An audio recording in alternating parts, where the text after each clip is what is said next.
I'm obsessed with like being in the same place as my friends. Taylor Swift is bringing so many people on stage, like her squad just keeps growing and growing. Tell me if you think the feud is on or gone. Kim, you and Taylor Swift, still a beef with Taylor after all that went down? She legitimately, quote, says, as soon as I get on that Grammy red carpet, I'm gonna tell all the press. Like, I was in on it. Another way to play the victim. Definitely got her a lot of attention the first time. I'm really happy for you. I'm gonna let you finish.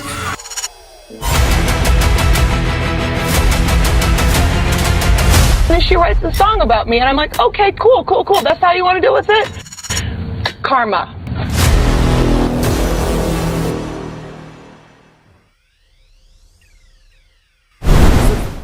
Since the beginning of Hollywood, there's always been one silent rule. Your connections can make you a legend, or they can destroy you in front of the whole world. And no modern celebrity learned that lesson harder, or louder, than Taylor Swift. Before we even start, hit that subscribe button right now if you love breakdowns that go deeper than the headlines. We don't just react. We expose the patterns, the power moves, and the truth nobody else wants to touch. Because what I'm about to walk you through is one of the most dramatic rises and collapses of a friend group in pop culture history. If you think you know the story, trust me, you don't. All right, let's get into it. For a moment, Taylor Swift and her circle weren't just trending, they were running pop culture. Award shows, magazines, red carpets, global headlines. The squad didn't attend events, they took over them. And their power turned Taylor into the defining pop star of the 2010s and the 2020s. But here's the part no one really talks about. While the world was obsessed with their selfies and their glam, something underneath was cracking. There were betrayals, shifts in loyalty, silent wars, and then a blow-up so massive it almost erased Taylor's entire career overnight. So buckle in and subscribe if you haven't, because we're about to break down the rise of Taylor's legendary squad and the battles with Katy Perry and Kanye West that almost ended everything. Before the squad became iconic, Taylor and Katy were actually tight. From 2008 to 2011, they were photographed everywhere, two rising superstars, side by side. But 2012 flipped everything upside down. Katy tried hiring several of Taylor's Red Tour dancers for her own Prismatic World Tour, right after getting with Taylor's ex, John Mayer. The timing? Suspicious at best, strategic at worst. The dancers said they felt closer to Katy, but the media saw it differently. It looked like sabotage. And whether or not it was intentional, this moment planted the first seed of one of the most iconic pop star feuds of the decade. Taylor stayed quiet, but not for long. And when Taylor responds, she responds loud. Then comes the second enemy, Kanye West, 2009 VMAs. Taylor wins Best Female Video. She's 19, nervous, grateful. And suddenly Kanye storms on stage and snatches the moment out of her hands. Beyoncé later invited Taylor back to finish her speech, but the damage was already done. Kanye apologized, and then years later took the apology back. A pattern was forming. Taylor Swift was becoming an easy target. Celebrities, comedians, the internet, everyone took shots. And Taylor realized something important. She needed protection. She needed allies. She needed a squad. The 1989 era wasn't just a new sound, it was a full transformation. Taylor shifted from America's sweetheart to a global cultural force. Her circle grew fast. Selena Gomez, Haley Steinfeld Haim, the Hadid sisters, Zendaya Cara Delevingne, Lord Martha Hunt, Lily Aldridge, Ruby Rose, Hayley Williams, and her closest new friend, Karlie Kloss. This was the golden era, the squad era, the era where they didn't simply show up, they arrived. If you're still watching, drop a comment saying, Squad era was peak pop culture. But everything crashed in 2016. Kanye dropped Famous, calling Taylor the B word and claiming she approved it. Taylor denied it. And then Kim Kardashian posted the edited phone call. The internet turned on Taylor instantly. snake emojis everywhere. Celebrities faded away. Her entire reputation collapsed in real time. Only the core held on. Selena, Haley, Haim. Then years later, the full unedited call leaked, and it proved Taylor had been telling the truth the entire time. Her comeback after that? Legendary. Reputation, Lover, Folklore, the re-records. Taylor didn't just recover, she became the biggest artist on the planet. If you lived through that era, drop a comment, because it was wild.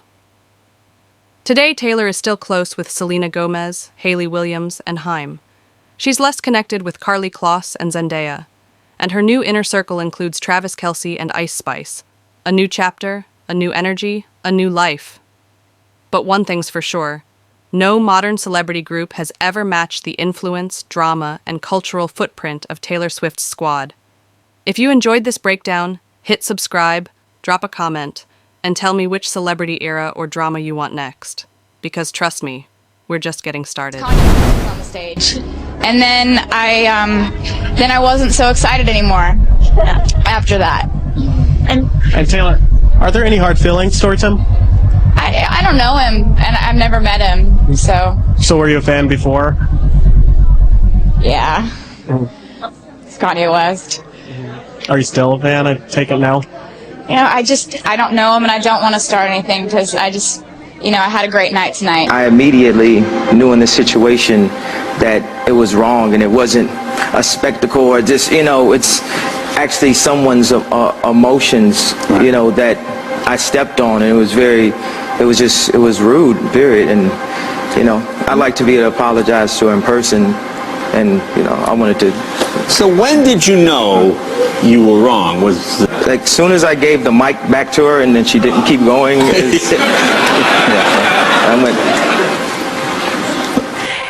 If he came to you, would you want to meet with him face to face? Sure. I mean, he has not personally reached out or anything, but if he wanted to say hi. He hasn't called or sent a message or an email or anything? No. But do you feel hard feelings about it, Taylor, or not? I'm not going to say that I wasn't rattled by it. Rattled. I had to perform live 5 minutes later, so I had to get myself back to the place where I could perform. Yeah. So. But you're a pro, and you did it. Thank you. How did you feel it? I think Beyonce's a classy lady for what she did at the end. How classy was that? I just think he's an idiot. He's just a waste. He's just a toolbox. I want to thank BET for, excuse me, Kanye, I'm going to let you continue, but Yo, Kanye, I'm really happy you're getting this nomination and all. I'm gonna let you finish. But I have one of the best interruptions of all time. Of all time! Carry on. When you got an artist there for the first time, and you go and you want to tell them, like, we know Beyonce is great. Of course. You know that? Like, there's nobody this confused in that actual area. But Taylor Swift is great and is new at that point, and you can't replace it. Even an apology can't replace what it feels like for the very first time receiving that award. Now, in her head, my first award was Kanye West. Now remember, Taylor Swift was only 15 at this time, and Kanye West was a grown man who'd been in the industry for years. Taylor would reveal that Kanye apologized, and it seemed like the drama was water under the bridge. However, Taylor Swift would perform her song Innocent the next year at the VMAs, and it was highly rumored that the song was about Kanye. Well, we were all watching you on the VMAs and were really impressed by the Innocent song that that you had, and especially because that was the way you chose to handle that situation with Kanye. Have you heard from him since that show? I don't really talk about that. I do love you, though. And 4 years later, in 2013, Kanye West would take back his apology to Taylor. This was the start of a massive blowout fight I'm gonna get to later in this video.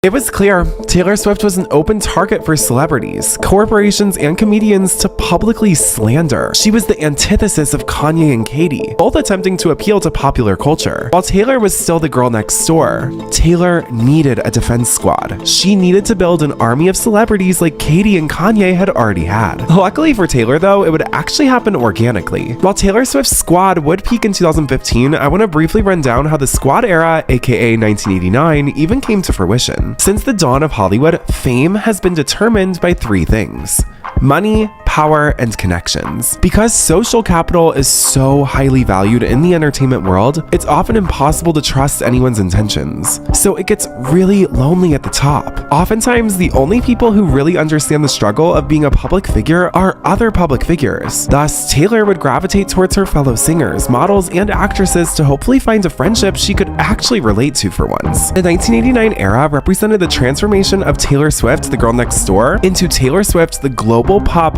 phenomenon that everyone's talking about. She would be transformed from the girl everyone felt like was their best friend to the girl that everyone wanted to be friends with. Yes, that would come from Taylor's new music and messaging, but most of all, this transformation would come from her friend group. Taylor Swift had been in Hollywood for nearly a decade at this point and had accrued numerous friendships. One of her first public friends she accrued being Selena Gomez in 2008. At the time, Taylor was dating Joe Jonas and Selena Gomez was dating Nick Jonas, not only bonding over their boyfriend's last name, but they would also bond through each of their breakups, causing something beautiful to form from the chaos. How'd you guys meet? We both dated the Jonas Brothers. Did you really? Yeah. I didn't know that. Yeah, I was like 15. Yeah. She was, I think, 18 at the time. Like the same brother? Oh, no. I didn't know. I was with the younger one. She was with the older one. Got it. But it was the best thing that ever happened. Right. Honestly, it was so fun. Taylor and Selena would gush about each other in interviews, saying that they truly understood each other on a soul level. This would materialize in the form of red carpet appearances together and hitting every award show by each other's side. This was one of the first times a major Disney Channel celebrity had a public mainstream friendship with a traditional celebrity, and it would become an object of the media's obsession. Selena's one of those people. Ugh, she is. And by the time we start to put this out, there'll be music. It's just, I'm so proud of her. She's been through so much. I've watched so much happen in her life. It's the best thing she's ever done. She came over, she played me the video. It's just, I'm so proud of her. She's been through so much. I've watched so much happen in her life and had a front row seat to so much. And I'm so proud of her. Taylor. No, it was very sweet. Yeah. Yeah. You've known each other for a long time. Yeah, about 13 years. The challenges and the triumphs of sharing these things with friends. She was frustrated when I was frustrated. She was sad when I was sad. But more than anything, my friends stood by my side. When I think they visibly saw me in so much pain. And they didn't want it for me, but sorry. Oh, no, it's... They never stopped loving me. And I played her the song, and I played it with her mom and dad. And I showed her the video, and her mom and Taylor started crying. During Selena's public and nasty breakup with pop superstar Justin Bieber, Taylor would publicly stand by Selena, making it clear that if Selena was hurting, Taylor was hurting too. They were just that close. Selena Gomez is one of Taylor's closest and longest-term friends, but Taylor would also befriend Hailee Steinfeld from Pitch Perfect, the Hayam sisters, the Hadid sisters, Zendaya, Lena Dunham, Lily Aldridge, Lorde, Martha Hunt, Cara Delevingne, Ruby Rose, Hayley Williams, the lead singer of Paramore, and of course, Karlie Kloss. Now, Taylor would meet most of these people at red carpets and various fashion shows, a majority of the events being around 2013. This was the year Taylor was working on one of her biggest projects to date. Just coming off the Red Tour with multiple songs that dominated the charts like Trouble and 22, Taylor Swift had officially made the transition into pop music. But 1989 would represent Taylor's transition from songstress to pop legend. And her elite friend group she was forming was about to blow up.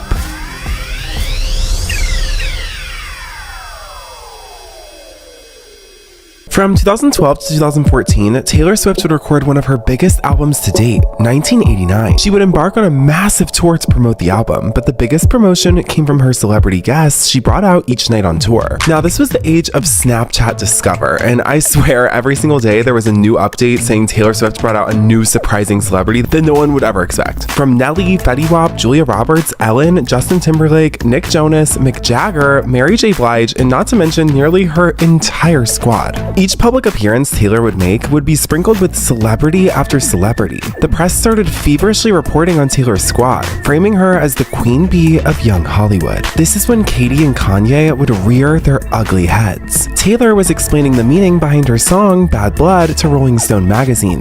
Taylor clarifying, for years, I was never sure if we were friends or not. She would come up to me at award shows and say something and walk away. And I would think, are we friends, or did she just give me the harshest insult of my life? She did something so horrible. I was like, oh, we're just straight up enemies. And it wasn't even about a guy. It had to do with business. She basically tried to sabotage an entire arena tour. She tried to hire a bunch of people out from under me. And I'm surprisingly non-confrontational. You would not believe how much I hate conflict.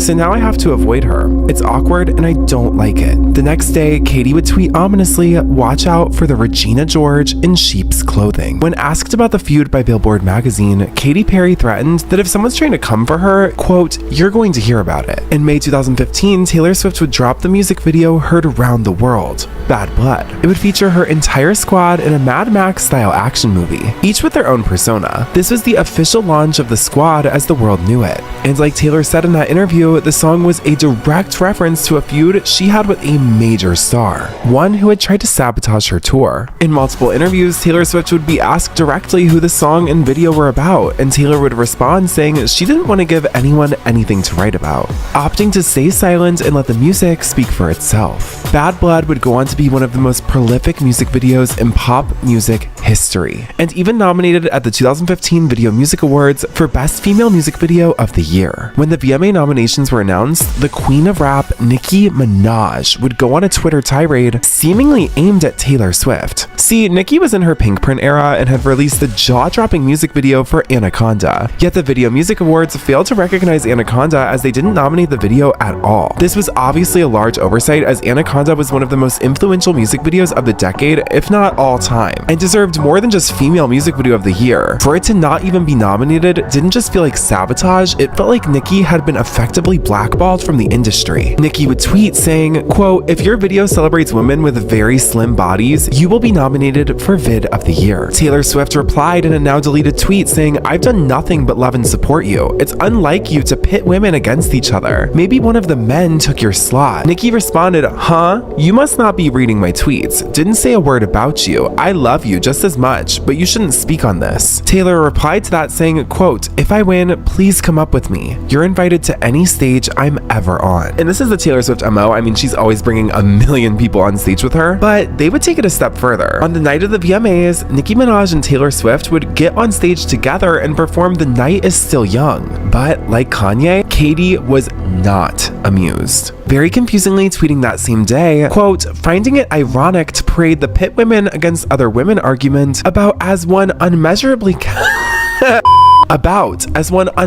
capitalizes on the takedown of a woman. Comment below what y'all think that means. I've tried to read it like literally 50 times. That took me so many takes, but I want to hear what y'all think. Anyway, just a few days later, one of Taylor's backup dancers would dress up in a shark costume during a performance of Bad Blood. Now, obviously, we all know Bad Blood is rumored to be about Katy Perry and how she stole one of Taylor's dancers away. More specifically, the one who played Left Shark at the Super Bowl. So, as you can imagine, when the shark briefly showed up on stage during Tay's performance, well, people couldn't help think it was quite the dig at KP. This seemed like direct shots at Katie, as it was the same year as her Super Bowl performance, famously featuring the Left Shark dancing out of sync. That same month, when asked by GQ who Bad Blood was about, Taylor Swift would clarify her previous comments in the Rolling Stone article, saying, quote, you're in a Rolling Stone interview, and the writer says, who is the song about? That sounds like a really intense moment from your life. And you sit there, and you know you're on good terms with your ex-boyfriend, and you don't want him or his family to think you're firing shots at him. So you say, that was about losing a friend. And that's basically all you say. But then people cryptically tweet about what you meant. I never said anything that would point a finger in the specific direction of one specific person. And I can sleep at night knowing that. I knew the song would be assigned to a person. And the easiest mark was someone who I didn't want to be labeled with this song. It was not about heartbreak. It was about the loss of a friendship. Katie and Taylor would continuously fire shots back and forth, Katie even releasing a fragrance called Mad Love, which many pointed out as a direct lyric in the chorus of Bad Blood. When it was revealed that Taylor Swift had written ex-boyfriend Calvin Harris's song, This Is What You Came For Rihanna, Calvin Harris would go on a Twitter tirade, ending the tweets by firing the entire Katy Perry situation back up, saying, I know you're off tour and you need someone new to try and bury like Katy, etc., but I'm not that guy. Sorry, I won't allow it. Katy replied with a gif of Hillary Clinton raising her eyebrows, and then went on her own Twitter and tweeted, "Time, the ultimate truth teller." And Katie and Calvin would collaborate very shortly after that on their hit track Feels. In that same time span, one of Katy Perry's fans asked her if she would ever collaborate with Taylor Swift. And Katy replied saying, if she says sorry, sure, but Katy Perry would take matters into her own hands. Entertainment Weekly would ask Katy if any of her new music she was releasing directly responded to Bad Blood by Taylor Swift. Katy spouted off saying, quote, "One thing to note is you can't mistake kindness for weakness, and don't come for me. Anyone, and that's not to any one person. And don't quote me that it is, because it's not. It's not about that. Honestly, when women come together and they decide to unite, this world is going to be a better place. Period. End of story. But let me say this, everything has a reaction or a consequence, so don't forget about that. Okay, honey?" 1 week later, Katy would make the massive move to drop Swish Swish, a supposed diss track at Taylor Swift, alongside the queen of rap, Nicki Minaj. Many people would think Nicki was directly shading Taylor by collaborating with Katy. Katy would be asked many times what Swish Swish was about, and this felt intentional. Most of the time, if an interviewer asks a question, it's already been pre-approved, and this seemed to be Katy's press tour against Taylor. There's Taylor beef. Well, there is no denying it. no, for sure, and that's true. And when are we going to clear that beef up? There's a situation. Honestly, it's really like she started it, and it's time for her to finish it. And I tried to talk to her about it, and she wouldn't speak to me. Oh, you tried to talk to her about it? You did the phone call? I do the right thing. So you did the phone call, and it was a shutdown. Like a fumble. It was a full shutdown, and then she writes a song about me, and I'm like, okay, cool. That's how you want to deal with it? Karma. But go on. What I want to say is that, like, I'm ready for that BS to be done. Now, there is the law of cause and effect. You do something and there's gonna be a reaction. And trust me, Daddy, there's gonna be a reaction. That is one of the most candid moments I've ever seen of a celebrity talking about a actual feud that they're in. A carpool karaoke scene never ceases to amaze me. Taylor Swift's close friend Ruby Rose would shade Katy on Twitter, saying, "I just think with everything going on in the world, to go from rebranding as a political activist only to ditch it and go low is a bummer." On June 8th, when Katy Perry dropped the disastrous album Witness, Taylor finally gave in to her year-long battle with Spotify and released her entire catalog on streaming the exact same day Katy's album dropped. A few days after this, as Katy's album was flopping and Taylor's music was getting more streams than ever, Katy pleaded with Taylor. She said she just wanted the feud to be over and that Taylor was an amazing songwriter, saying she knows Taylor doesn't agree with everything she does, but she really hopes they can come together. Soon after, Taylor Swift would announce her new album, Reputation, and the next day, Katy would drop her music video for Swish Swish. But things got even messier when fans began speculating that Taylor Swift's longtime bestie turned enemy, Karlie Kloss, may have aligned herself with someone from the other side, Katy Perry. When the New York Times asked Karlie directly about rumors of a falling out with Taylor, she offered a cryptic response. Quote, "Don't believe everything you read. It wasn't a denial, but it wasn't a confirmation either." And yet, despite years of friendship, Taylor didn't attend either of Karlie's weddings to Joshua Kushner. Meanwhile, two very familiar faces did show up to the second ceremony. In June 2019, Katy Perry and Scooter Braun, two of Taylor's most public and painful nemesises. Coincidence? Well, we may never know. However, all of this would come to an end when Katy infamously sent Taylor an olive branch. Yes, a literal olive branch that had a heartfelt note written by Katy to Taylor. Now, if you've seen the You Need to Calm Down video, you know that Katy and Taylor made up in front of the entire world, hugging each other as a burger and fries, truly becoming a happy meal. But the same couldn't be said for Taylor's long-standing feud with Kanye West. Circa 2016, Taylor Swift would find herself as the target of the Kardashian clan, and in the center of the biggest feud of her career. The year before the feud went down in 2015, contrary to popular belief, Kanye and Taylor would become public friends. They'd be seen at the Grammys together and even hint at multiple collaborations. Taylor said that she felt Kanye had to actually respect her before she befriended him, but now there was a mutual respect. Their friendship would peak in summer of 2015 when Taylor would present Kanye with the Video Vanguard Award. So I guess I have to say to all the other winners tonight, I'm really happy for you. And I'm gonna let you finish. But Kanye West has had one of the greatest careers of all time.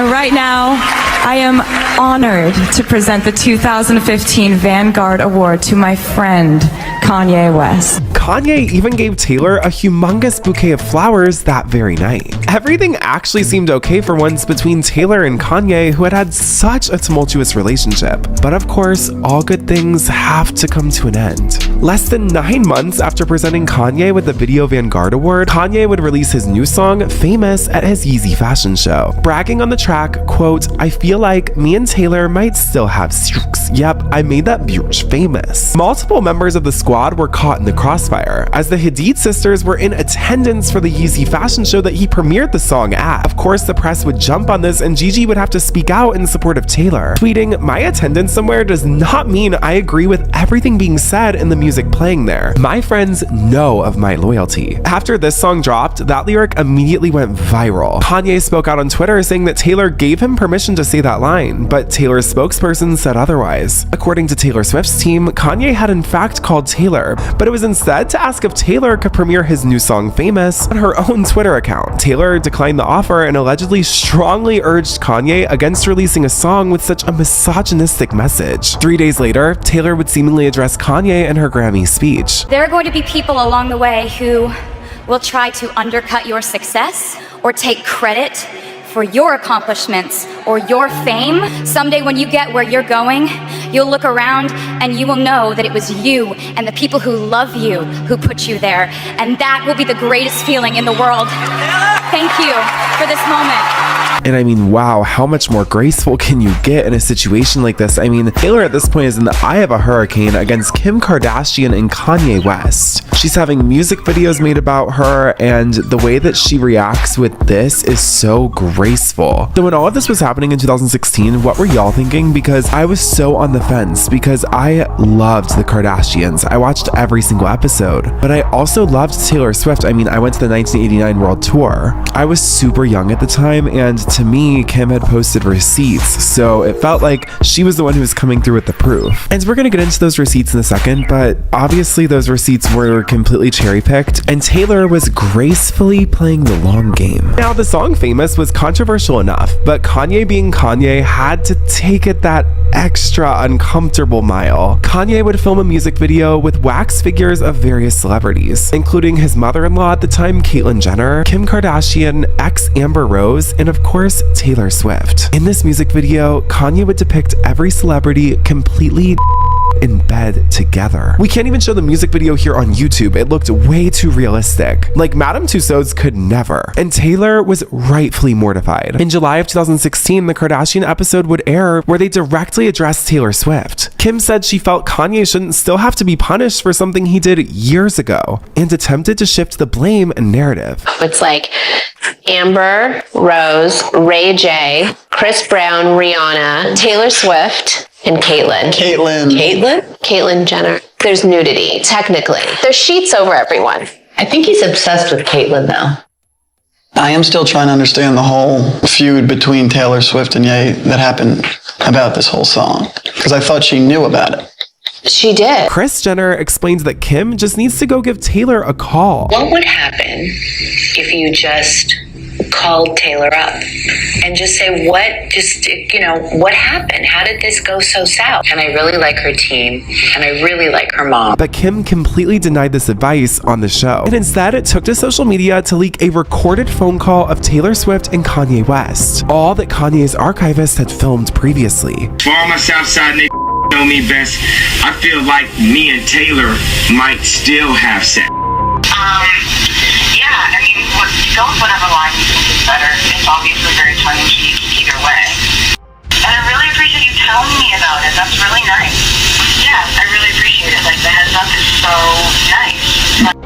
Without, even asking or seeing if I'd be okay with it, and I just really appreciate it. I never would have expected you to, tell me about the line in one of your songs. Taylor would immediately respond on Instagram, saying, "Where is the video of Kanye telling me he was going to call me, quote, that bitch in his song? It doesn't exist because it never happened. You don't get to control someone's emotional response to being called that bitch in front of the entire world." Of course I wanted to like the song. I wanted to believe Kanye when he told me I would love the song. I wanted us to have a friendly relationship. He promised to play the song for me, but he never did. While I wanted to be supportive of Kanye on the phone call, you cannot approve a song you haven't heard. When I was never given the full story or played any part of the song is character assassination. I would very much like to be excluded from this narrative, one that I have never been asked to be a part of since 2009, end quote. Now, it's important to note that many of the artists coming against Taylor Swift were managed by Scooter Braun, and she even alleged in a Tumblr post a little later on that he triangulated all his clients to actively take her down. And this video is already extensive, so we'll have to save that drama for another one, but just know Taylor has alluded to him being behind a lot of this. Anyway, fortunately, Taylor Swift wasn't alone in the firestorm. Her squad quickly rallied behind her, offering public support as the media frenzy intensified. Selena Gomez took to Twitter with a passionate message saying, quote, "There are more important things to talk about. Why can't people use their voice for something that actually fucking matters? Truth is, last thing we need right now is hate in any form." Chloe Grace Moretz also weighed in, calling out Kim Kardashian's decision to release private video footage of Taylor Swift. But this didn't sit well with the Kardashian camp. Chloe fired back at the other Chloe with a petty and public clapback. Then came Ruby Rose. And I'm not talking about wifey Ruby Rose, this is the model Ruby Rose from 2015. Another loyal member of Taylor's squad at the time, who directly called out Khloe Kardashian as well, saying, quote, "Yo, Khloe, I thought you were rad when I met you, but this is awful. And this is a 19-year-old girl. Nobody likes being bullied or made to feel worthless. Yet so many people will go above and beyond to make others feel this way." Model Martha Hunt added her voice to the chorus as well, tweeting, "It's pathetic how quick our culture is to sensationalize a fabricated story. Take interest in the real problems going on. Spread love." The support for Taylor was unwavering, but it also highlighted just how intense and polarizing the battle lines had become. In the court of public opinion, this wasn't just a feud. It was a cultural moment, and Taylor's squad was at the center of it.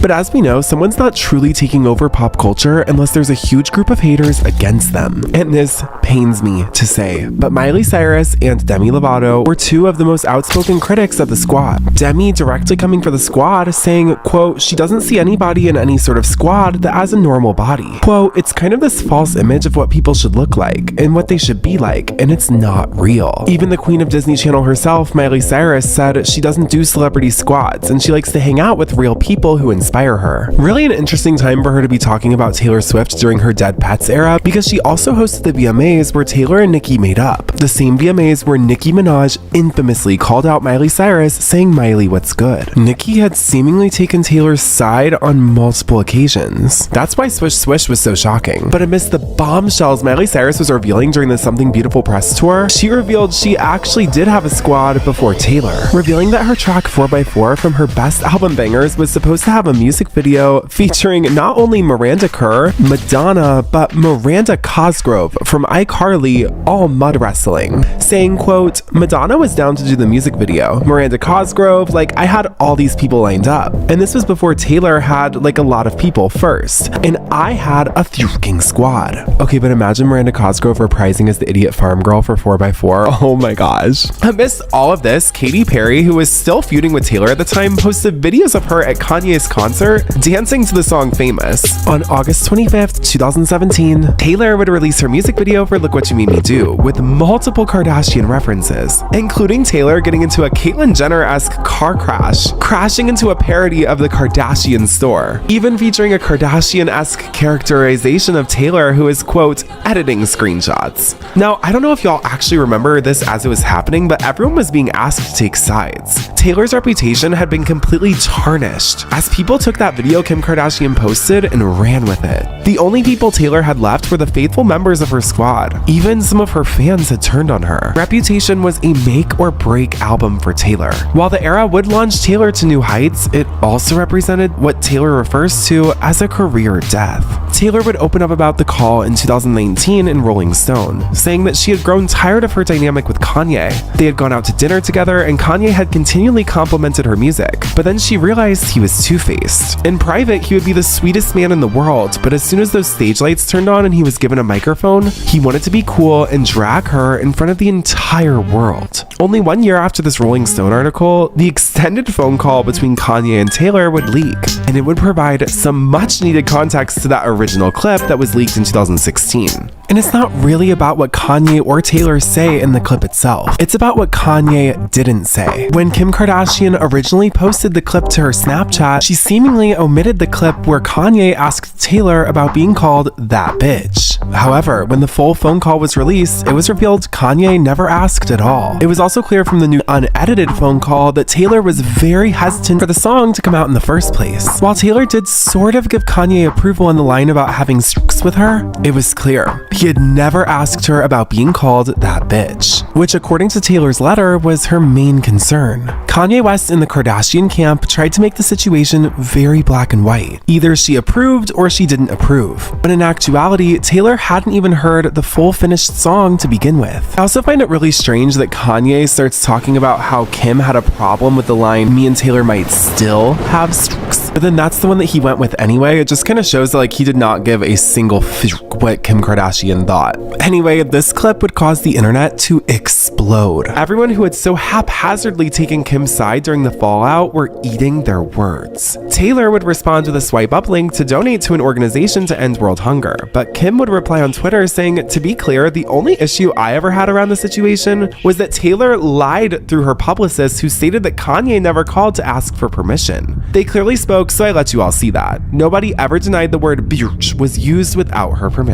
So Kim kind of admitted fault at the very end. It's like, oh my gosh. Now, as we all know, Taylor Swift would ultimately prevail, showing through her success, nonstop hard work, and dedication that she had the power and intelligence to supersede the entire Kardashian clan and even Kanye West himself. Taylor Swift is now the highest paid woman in music and has completely dominated the entire planet. But it's important to remember that her entire career was under non-stop attack. Whether it was from Katy Perry, Kanye West, or even Scooter Braun, Taylor Swift is a shining example of everything being stripped and taken away from you. The entire world turning on you and flipping that situation into the most lucrative career of all time. Taylor would further open up about these career struggles in 2023, saying, quote, "Make no mistake, my career was taken away from me. You have a fully manufactured frame job and an illegally recorded phone call which Kim Kardashian edited and then put out to say to everyone that I was a liar. That took me down psychologically to a place I've never been before. I moved to a foreign country. I didn't leave a rental house for a year. I was afraid to get on phone calls. I pushed away most of the people in my life because I didn't trust